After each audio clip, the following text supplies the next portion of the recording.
bahas soal dongeng yang nggak akan habis-habisnya nih ya. Ada Miracle Carrick yang ini kalau kita lihat nih ya, dongeng bersama Miracle Carrick ini sampai sekarang masih belum terkalahkan.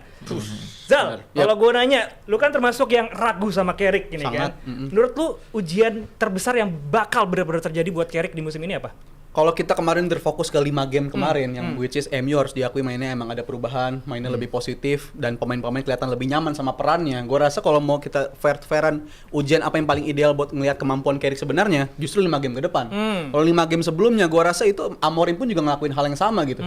Amorim juga ketemu pertama kali sama City juga menang pada saat itu. Ketemu sama Arsenal pertemuan keduanya di Old Trafford juga nahan imbang gitu. Jadi menurut gue Carrick ini justru 5 game ke depan, justru gue pengen lihat dia bisa kayak apa. Karena kalau ngomongin 5 game ke depan ini ideal, ada Everton, habis itu ada Aston Villa, which is tim-tim yang di musim ini bersama Amorim, mereka kalah gitu. Lawan Everton kalah di kandang, Aston Villa kalah sama Morgan Rogers. Tapi kalau mereka bisa konversi itu jadi 3 poin setelah sebelumnya kalah, baru gue mulai agak meyakinkan si Michael Carrick ini. Tapi as it stands, gue ngerasa dia bukan orang yang tepat buat ngebawa MU balik ke papan atas lah. Gue sama sekali against sama ide Carrick harus dipertahankan. Gue nggak pengen MU tuh atas dasar emosional doang gitu, atas dasar sentimen doang, abis itu akhirnya milih Carrick atas dasar 5 game doang. Tapi MU nih, kalau gue kutip perkataannya Amorim, badai bakal datang buat MU. Dan itu gue yakin 5 game ke depan badainya baru akan mulai buat MU. Nah, Bang Ilham, lu kan biasanya nongkrong di kandangnya King MU tuh ya? Tahu persis ya. Persis gitu ya. Di sana lagi berbunga-bunga semua. Berbunga-bunga parah. Carrick ini sejauh ini belum terkalahkan emang karena honeymoon period, new manager bounce, atau emang ini bakal sustain sampai ke depan nanti? Kalau menurut gue sih masih honeymoon period dan itu udah kelar kemarin lawan West Ham. Itu menurut gue itu udah pulang ke kampung halaman lah, udah selesai bulan madunya udah selesai. Gue setuju sama Mas Reza. 5 match ke depan itu bakal jadi penentuan apakah perkataan gue ini salah ya. Karena kan 5 game itu kan sebenarnya udah cukup panjang nih buat ngasih tahu kalau strategi gue udah dipakai sekarang, pemain juga udah apakah nyaman atau tidak dengan pelatih baru ini. Harusnya 5 game kemarin udah jadi bukti, tapi ketika lawan West Ham gue lihat kemarin kan alasannya West Ham low block. Ya akhirnya MU ngerasain tuh lawan tim yang main low block lawan mereka kan. Nah, ini kan udah nunjukin kalau lawan-lawan ini udah ngasih sinyal kalau MU ini berbahaya nih kalau kita kasih ruang, kalau kita kasih space. Dan bisa jadi lawan-lawan mereka selanjutnya, apalagi Everton, Burnley itu tim yang emang terkenal secara defense suka agak parkir tronton kan. Nah, makanya lawan 5 match ke depan, gua rasa sih itu jadi tempat di mana Carrick bisa dinilai layak buat diperpanjang kontraknya, apa dijadiin permanen apa enggak. Jadi gini, kalau selama dia perform itu bukan apa ya namanya tuh, bukan nostalgia sebenarnya. Nostalgia itu kan mungkin kalau lu yang mau lu bilang Jal, itu seperti dulu Claudio Ranieri Terjadi. ya kan. Dia memang berjasa one Miracle in 5,000 kan perbandingan itu kalau dia juara. Ketika nggak perform dipecat. Ini kan perform.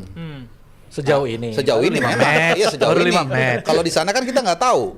Belum tahu kan, tapi sejauh ini kelihatannya bukan hanya soal itu yang gue bilang, bukan hanya soal 5 pertandingan tanpa kalah, tapi soal bagaimana para pemain itu bisa nyaman dan keluar kemampuannya. Makanya tadi si Kunnya ngomong kan, ya lu gampang aja ngomong kalau sebelumnya itu ada salah segala macam enggak. Tapi yang membedakan adalah bagaimana pemain itu bisa main enjoy, bisa mengeluarkan kemampuan terbaiknya. Itu yang dilakukan Carrick menurut gua. Soal nanti si Carrick itu bisa menginjek skemanya dia, pemain dia itu masih nunggu nanti musim baru. Jadi sekarang memang betul dia bilang itu masih dari Amorim. Nah, berarti kan dengan pelatih yang berbeda, tapi dia bisa mengeluarkan gaya bermain yang berbeda, kemampuan berbeda. Kalau bukan pengaruh pelatih siapa lagi kan? Ujiannya bakal lawan Everton ini. Ini bakal aman kah atau emang real cek nanti? David Moyes. Kalau ngelihat track recordnya kan MU sama Everton sih MU kan bagus kan. Hill Dickinson. Cuman ya gimana? Silakan. Gue cuma mau ngomong itu dah. Reality check kah atau emang reality korban check berikutnya lah? Harusnya ini jadi reality check. Dan Everton sekarang juga memang kan masih inkonsisten ya. Tapi biasanya MU kalau ngelawan tim yang kayak gini nih kenanya justru kenanya di situ. Waktu lawan Arsenal kan sebelumnya Arsenal juga lagi, maksudnya secara overall ya. Secara overall kan emang lagi naik turun di bulan Januari itu. Tapi memang secara di atas kertas mungkin kebanyakan pasti ngedukung MU ya.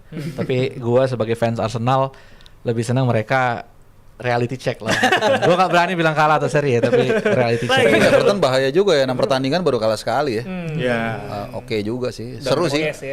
Tapi kalau gue yakin tetap menang tipis sih. Moyes. MU Balas ya. dendam dia Moyes kan agak bete sama MU deh. Pengen lihat kan ini momen-momen dulu pas gue masih ngelatih MU dia main nih kayak gini jadi momen buat dia ngejar nih di sini dan Everton emang kalau di kandang rapornya cukup bagus. Ya. Arsenal pun menang di sana ya set piece Gyökeres waktu itu 1-0 doang kan. Jadi ini tim yang punya kemampuan tersendiri di kandang baru bagi mereka kualitasnya bagus banget dan mereka salah satu tim yang set piece-nya juga kuat. Jadi gue ngerasa ini ujian tersendiri bagi MU lawan tim yang kuat set piece-nya dan juga di pertemuan pertama mereka nggak menang sama sekali lawan. Tapi Kalau kita lihat, jadi menurut GM Team gimana, terutama fans MU ya, apakah nanti melawan Everton akan menjadi reality check atau emang ya korban berikutnya aja? Coba tulis.